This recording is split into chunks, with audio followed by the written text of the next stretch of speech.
Hello friends, welcome to கலைஸ் world. இன்றைக்கி நம்ம மரவள்ளி கிழங்கு இல்லைன்னா குச்சி கிழங்குன்னு சொல்லுவாங்க இல்லையா, அதோட பொரியல் எப்படி பண்ணுறதுன்னு பார்க்கலாம்.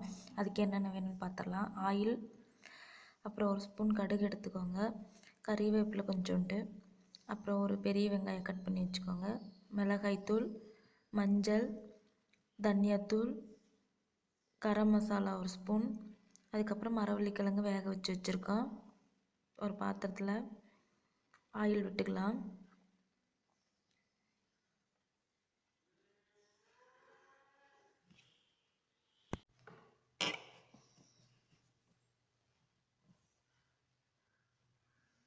கடுகு போட்டுக்கலாம். கடுகு நல்லா பொரியட்டும். கறிவேப்பிலை போட்டுக்கலாம். அப்புறம் நம்ம கட் பண்ணி வச்சுட்டு பெரிய வெங்காயத்தை ஆட் பண்ணிக்கலாம். இது நல்லா கொஞ்சம் நேரம் வணக்கி விட்டுக்கலாம். நல்லா வணங்கட்டும்.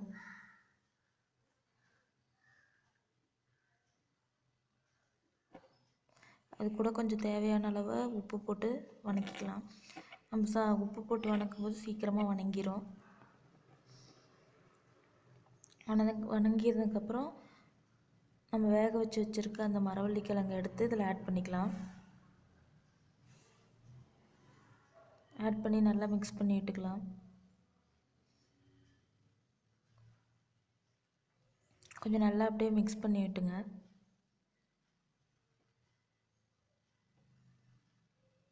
கொஞ்ச நேரம் நல்லா அப்படி வணங்கி விட்டதுக்கப்புறம் அது கூட மஞ்சள் தூள் ஆட் பண்ணிக்கலாம். அதுக்கப்புறம் நம்ம வச்சுருந்த 2 ஸ்பூன் மிளகாய்த்தூள், அதுக்கப்புறம் நமக்கு தேவையான அளவு தனியாத்தூளும் எடுத்து போட்டுக்கலாம். அதுக்கப்புறம் கரம் மசாலா, இது எல்லாத்தையும் போட்டு நல்லா மிக்ஸ் பண்ணி விடுங்க. உங்களுக்கு கிறிஸ்பியாக வேணும்னா இது கூட எதுவும் சேர்க்க வேணாம், அப்படியே கொஞ்சம் நேரம் அப்படியே ஒரு 5 மினிட்ஸ் அப்படியே அந்த ஹீட்லேயே வச்சுருந்தீங்கனாலே உங்களுக்கு நல்லா கொஞ்சம் கிறிஸ்பியாக வந்துடும். இல்லை கொஞ்சம் கிரேவி மாதிரி வேணும் அப்படின்னு கூட ஒரு 1/4 டம்ளர் தண்ணி ஆட் பண்ணிக்கோங்க. நான் தண்ணி ஆட் பண்ணியிருக்கேன்.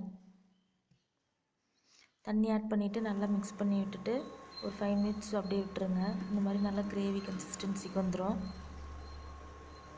இது நம்ம தோசை கூட தொட்டு சாப்பிடலாம், சூப்பராக இருக்கும்.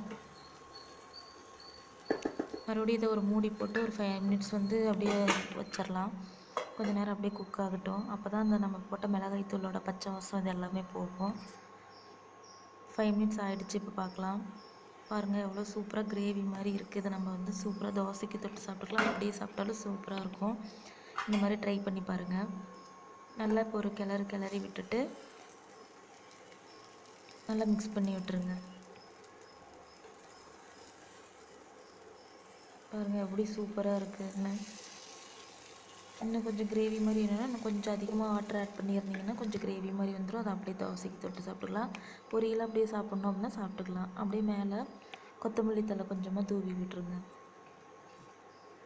இந்த மாதிரி செஞ்சு பார்த்துட்டு கமெண்டில் சொல்லுங்கள் ஃப்ரெண்ட்ஸ் எப்படி இருந்துச்சுன்னு. தேங்க்யூ ஃபார் வாட்சிங்.